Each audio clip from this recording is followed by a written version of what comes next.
here's that agenda. Welcome to the January 24th, 2024 V3 implementation call. Thank you all for being here. We also do appreciate the time that you take out of your schedule. We know everyone is busy, and it is time that you are giving to us to make the standard better, to make improvements for all the EMS stakeholders across the states and the territories. And it just is wonderful that you're all able to be here. And I'm going to go ahead and pass it off to John Britt for a stakeholder introduction. Good morning, all. Share my screen really quick. So my first thing I'm going to do is introduce a new stakeholder. Let me see. What's my mouse? The purpose of this is to get to know who's on the call and to build connections that lead to collaboration and to have just a little bit of fun. Get to know a little bit about each other. So the person I'm introducing today, we were asked, what do you do to relax or unwind? And they love to read crime novels. I'd love to know if that's true crime or fictional crime. I'm kind of into reading myself. Some interesting facts. They're originally from, as they put it, the hills of Kentucky. And as a teenager, they worked as a florist, a cashier at Walmart, and as a counter girl at a dry cleaning shop. We asked what they liked best about their job. And working with EMS data is great for introverts. And I like that it's logical, she says. And she likes the people that she works with. So I've narrowed it down by half because I said she. Any guesses? Welcome, Miss Tina Wright, the Georgia EMS System Administrator from the Georgia Office of EMS and Trauma. So she shared these pictures. Tina, of course, is in the big one in the middle. That's her husband, Robbie, at the top left. Stormy, her daughter, petting a sloth. Her son, Jordan, and his wife, Tanisha, and her grandkids, Josiah and Cheyenne. And, of course, her fur babies, Charlie and Buster at the bottom. Oops. So that's all I have for stakeholder introduction. Jen, you want me to go ahead and go? Yeah, just go ahead and move on to the next one. Define lists process. So let's talk about the defined list. What is it to begin with? So it's just an idea to simplify documentation. Clinicians have long reported that quality documentation is impeded by having to scroll through extensive lists of values to represent a patient interaction. So back in 2019 through 20, a defined list group was developed consisting of the TAC, data managers, and stakeholders. And of the 22 elements utilizing standard terminology code sets, 9 have no associated lists, but implement defined code patterns to implement lists such as ICD-10, SNOMED, RX norm. But for the remaining 13 elements, suggested values lists became defined, and we started requiring the use of them as part of the national standard. They defined the suggested list values of those most often used. So the idea is that these must be presented to the provider at the time of patient care documentation, and it hopefully will improve the accuracy of documentation by eliminating the obscure, redundant, and frivolous values. So which elements actually have the NEMSIS defined lists? The e-procedures 3, configuration 3, configuration 7, e-medications .03, e-configuration 04, deconfiguration 09, and then situation 9 and 10, and impression 11 and 12. And I would, of course, cause of injury, e-injury 01, and incident type locations, so EC and 09.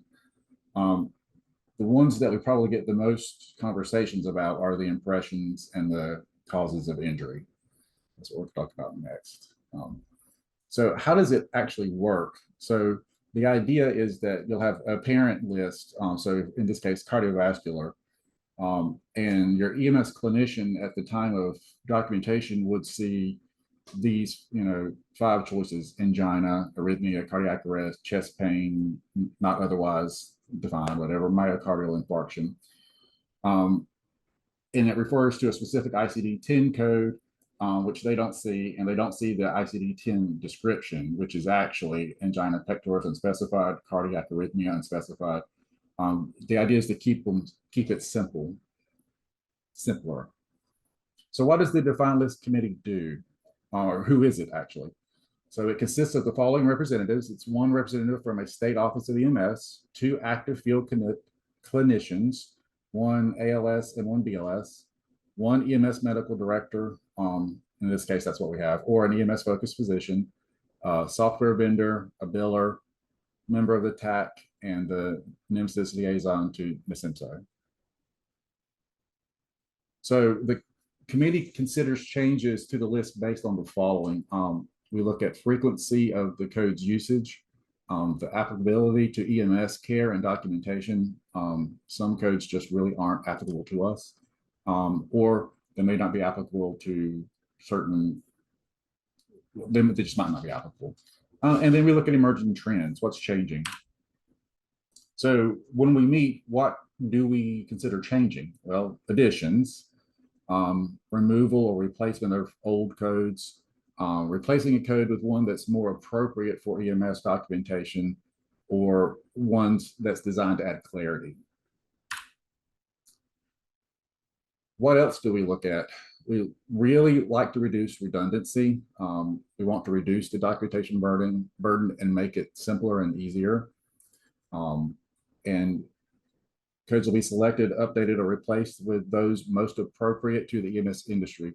And preferences are shown for procedures and regime therapy codes found in SNOMED CT, multiple ingredient or ingredient codes found in RX norm, or billable codes to support reimbursement. So once decisions are made within the committee, how does that get out to everybody? So notification of updates to the defined list will be provided during the following, these calls, the NEMSIS council meetings, the NEMSIS group, forum emails, and the TAC will update and publish the related resources, including multiple formats like JSON, XML, for use by states and software developers. So all of this information is on our defined list page, which is under NEMSIS 101. And you can find the basic PDF PowerPoint that I just used as a guide, or I changed it a little bit, but under the resources, or you can email us. And then I'm going to put a link in the chat for suggestions, but anybody can make suggestions to define a list. Right now, this is just a form. It'll be improved as we go forward. But right now, it's just basically, what do you want? What do you want to see? And that's it. Thanks, John. Did anyone have any questions that they wanted to ask John about the defined lists, where to find them, or any of that information?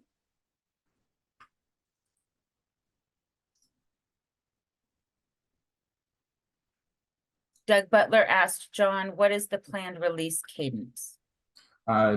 Sorry, that was the other thing I meant to show, and I have it open.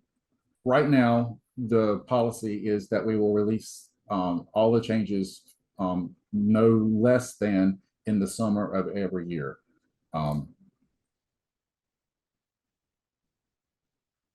I'm trying to find it exactly what it says that, but it's in this document, which is again on that page that I showed you under NEMSIS 101.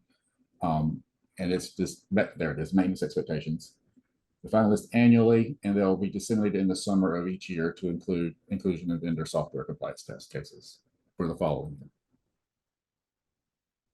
So anything added in 2024 to the defined list in the summer of 2024 would not show up until 2025 compliance test cases for the vendors out there. So you would not be expected, if we add something in 2024 and you start compliance testing the month later, that you have that specific value within your software, but you would be expected to have it the next time you do compliance. There is another question from Shri. Hello. If we have any code in our Florida data set that are not part of the NEMSIS suggested list, then they will be automatically added to NEMSIS list, or do we have to request NEMSIS to have it added? So if you have added lists for Florida that are specific, and you'd like them to be considered to be added to the defined list, absolutely. You want to go ahead and I believe John's going to put the form in the chat, and we'll probably also send that out to the Google group to make sure everybody gets it. We definitely want to hear what the states are using.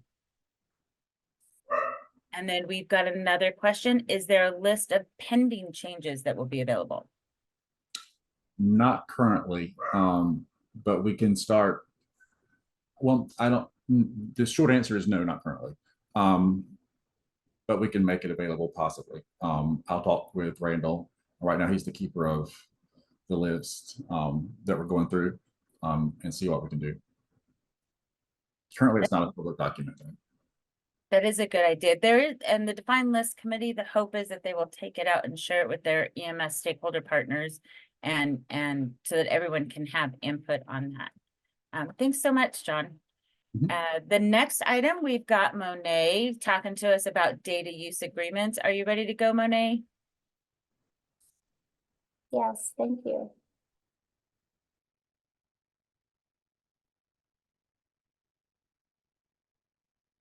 Okay, thank you, everyone. Let's see. Here I am. Thank you so much for being here today. I just want to briefly talk a little bit about the data use agreements. And earlier this month, we did a public training. We invited the stakeholders to learn more about the NEMSIS DUA process. So I'm going to provide a brief overview of the presentation.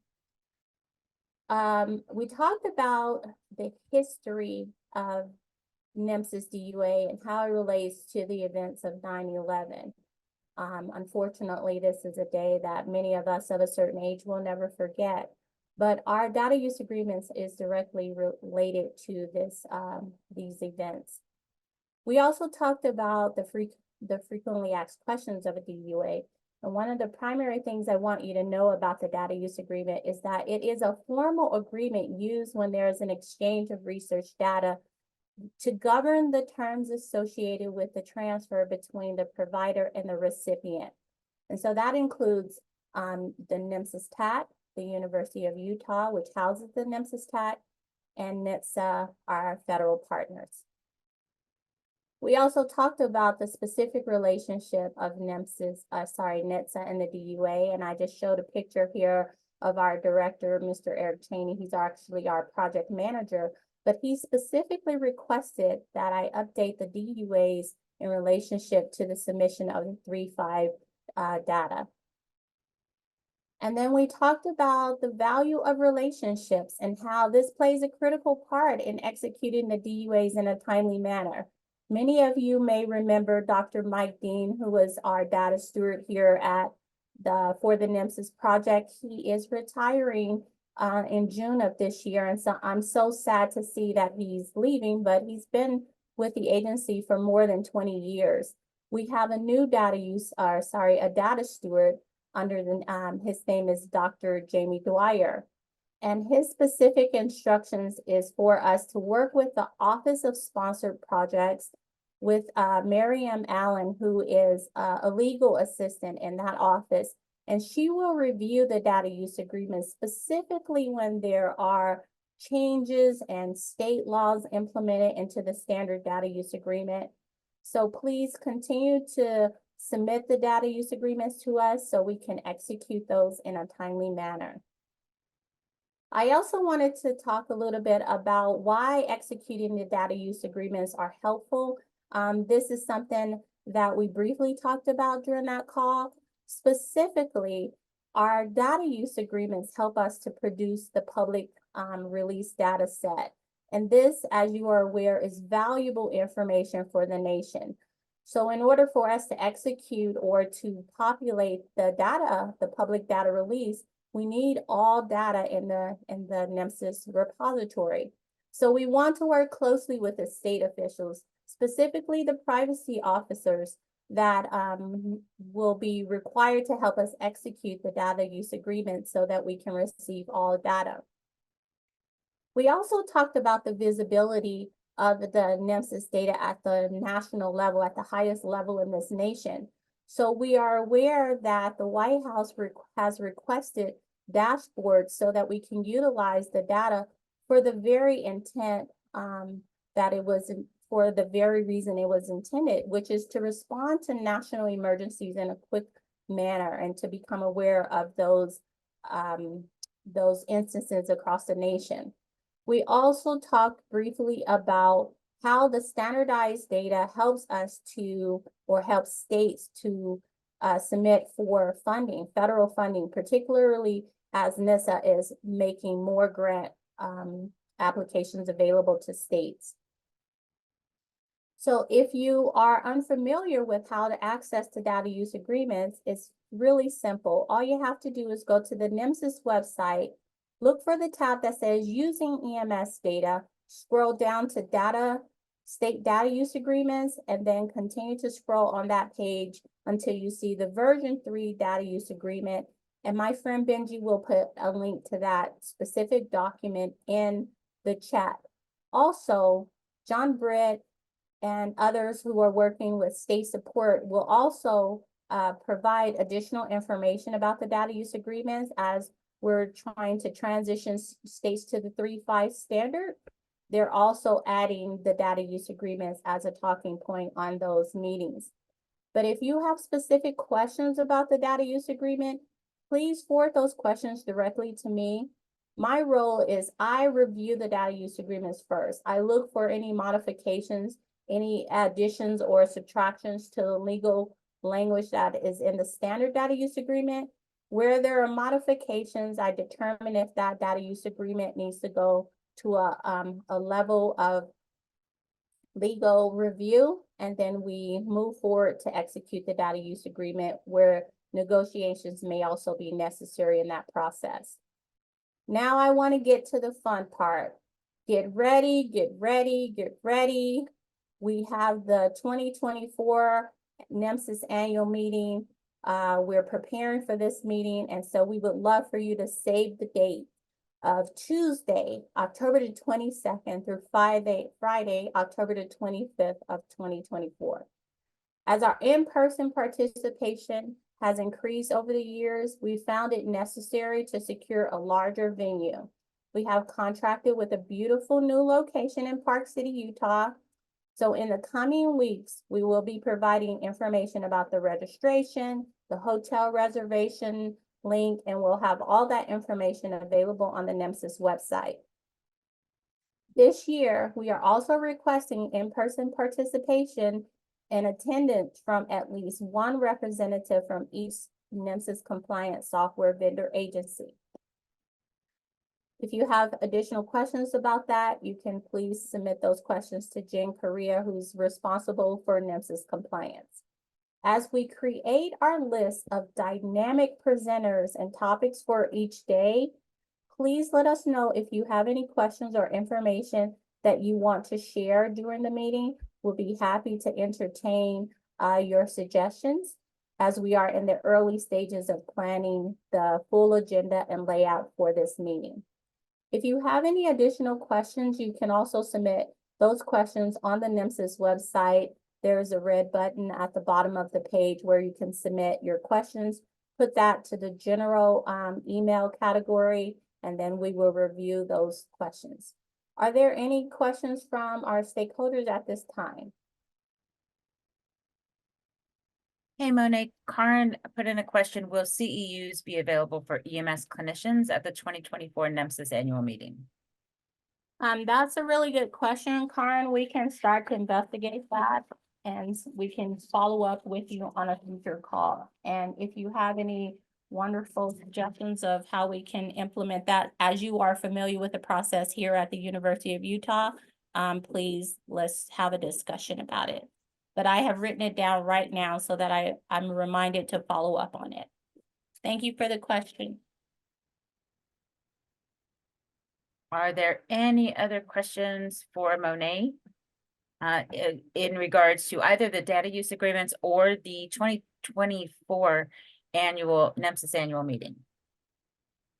And I do want to point out, if any of the vendors have any questions about the change, that you need to have a representative in person at the 2024 NEMSIS annual meeting, please feel free to reach out. We're more than happy to talk with you about that, but that is a change from last year. And that takes us to Lauri, who has the next two topics on there. Go ahead, Lauri. Thanks, Jen, and thanks, Monet. We are really excited about annual meeting, and I'll just mention briefly too that you'll notice we changed from August the last few years to the fall to October, and that was due primarily from feedback. We heard from a lot of you guys that you have a lot of meetings often with other organizations. May, June, July, August were really busy months for those meetings, and also times that your kids are going back to school and family vacations in the summer, and it seemed like the fall was a better time of year. So we're going to try for October this year and see how that works. But we are excited about a new venue that'll provide more space and a new time of year as well. And my first topic I'm going to mention here is just a reminder, we've mentioned this the last few meetings as well, but we're shooting for Valentine's Day to get all of the 2023 data submitted to NEMSIS by. So I know many of you are working to do some comparisons and make sure we have all your data. And so keep that date in mind. And just a few requests along that line as well. If you can only send records up to 1 year after the incident date, after the E×03 date. And so we don't want records back to 2022. We also don't want records previous to 1 year from the date you've submitted it. And so keep that in mind. If you can contact us if you have very large batches of data to catch up on, specifically over 50,000 records a day, we would ask you to likely spread that out over a few days to not bog down our system and the regular records that are coming in. And we encourage state data managers to check your current composition of the warehouse, to check that dashboard and compare that to records you have or a number of records that you believe you've submitted, and let us know of any discrepancies you find. Another question we often get is, can we still send records even if we miss the deadline? The answer is yes. You can still send records after February 14th, as long as they're within that year window, and they will still show up in our warehouse and on dashboards, but they will not be included in the public release of that data set. So thank you. Thanks for working hard on that. Reach out if you have questions. And then the next topic is me as well, just an update on this 3.5 transition going on. And we, as you can see from this map, are continually turning more and more states green. We have 12 states left to transition. And thank you for updating your transition plans as you know more. If that changes, or if you want the information updated on your state page, please reach out and let us know. We're happy to do that. But this is kind of the information we've received so far of when the remaining states plan to transition. And the resources that we have. A lot of these states, we do have state data sets and schematrons from them, 3.5.0 versions of those resources, and we're hoping that they are close to having agencies start submitting in 3.5. So reach out. Oh, I just noticed a typo on the top. It says 3.5.1. This is not 3.5.1 transition plans. This is 3.5.0. We're working in both versions currently, so sorry for that typo. Any questions you guys have for me? Heart slowed down after that. We're okay. Just seeing who's paying attention there. So any other questions? All right, I will pass it back to you, Jen. Fantastic. So Jeremy, if I'm hoping that you can unmute yourself. I know sometimes we have fun with that, but are there any items from the Office of EMS?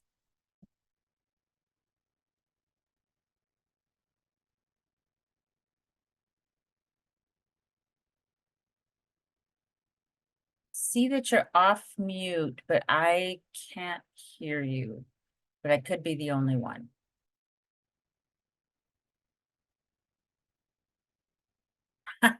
I don't hear him either. Are So, you there, Jeremy? Yeah, hang on one second. I think it's a, Okay, can you guys hear me now? Yes. Yeah, I know Eric had another meeting. I don't think I'm seeing him on. I'll just mention a few quick things real quickly. If you just give me 1 second. I'll just mention a few things from our office. That I can I'll pop into the chat after I'm done, just kind of going over a few of these items. Let's see. So folks may be aware that we worked with the USDOT Volpe Center, which is kind of like the research arm of DOT. We worked with them on a topic area via their small business innovation research grants.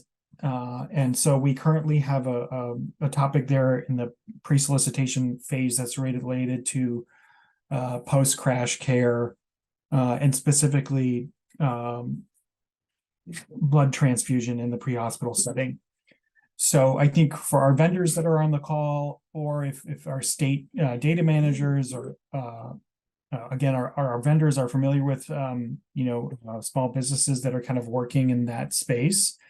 It would be great if you could just share that pre-solicitation notice with them. I think the pre-solicitation goes through early February, and then a couple weeks later, the actual solicitation phase will be open. So in that pre-solicitation phase, sorry, my dog's barking. Hold on just a second.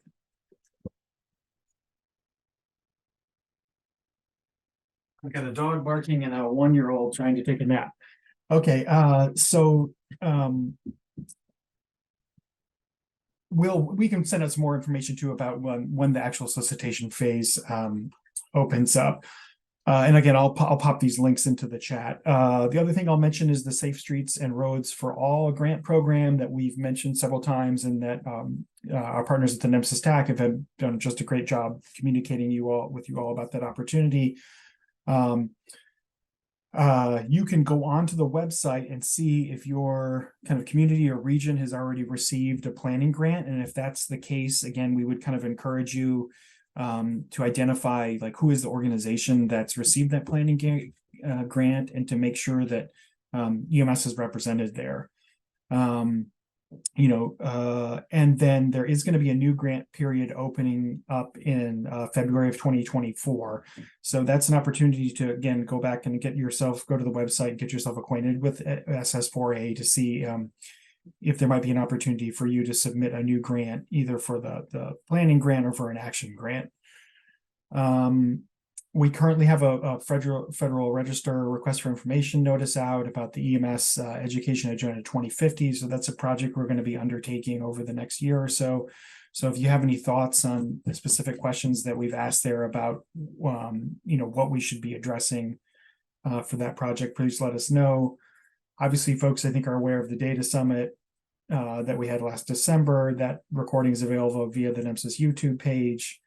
And then we also recently, via our NHTSA EMS focused webinar last week or the week before, we had a EMS focused webinar that focused on leveraging DOT grants for EMS crash response improvement. Last time I checked, the recording and slides hadn't been posted yet. They should be posted soon. So I'll pop some links into the chat for those items that I mentioned.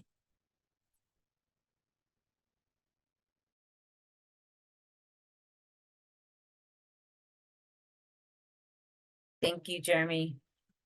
Are there any questions or anything anyone would like to ask Jeremy? Please, I know you cannot unmute yourselves, but you could raise your hand if you need to, or you can put it into the chat. We do monitor that during the meeting. And as always, if you have questions later that you think of that you didn't have a time to do on the call, please don't hesitate to reach out to anyone at the NEMSIS TAC. If there are no questions, I'd just like to give you a reminder of the next public training, which is Tuesday, February 6th, 2024. And the topic is EMS hospital interoperability, which will be given by Josh Legler, which is always interesting and becoming more and more valuable to have knowledge of as we get closer and closer to the goal of widespread interoperability. So please join if you have the chance. That brings us to open forum. Is there anyone that has an item they'd like to bring up for open forum, something they'd like to discuss with their EMS stakeholder partners that we have here on the call? Please, again, feel free to raise your hand or put it into the chat. I just want to let everybody know, I'm going to put a link in the chat. If you've not been introduced, please follow this link, answer some questions so that I can actually do your slides. And then maybe you'll be introduced in our next meeting. Thanks, John. All right, well, hearing none, we will go ahead and just remind you that we do have an upcoming meeting on February 14th, which is a day that everyone can remember, and also a day for the close of the 2023 research data set. Just putting the plug in there for that, Lauri. As always, we thank you for your time. We thank you for taking an interest in making the standard better and learning about how everything works. Your participation is what has made the NEMSIS program so successful. So have a great rest of your day, and I hope everyone has a fantastic week. That's good. Thanks, Jen. Thanks, everyone.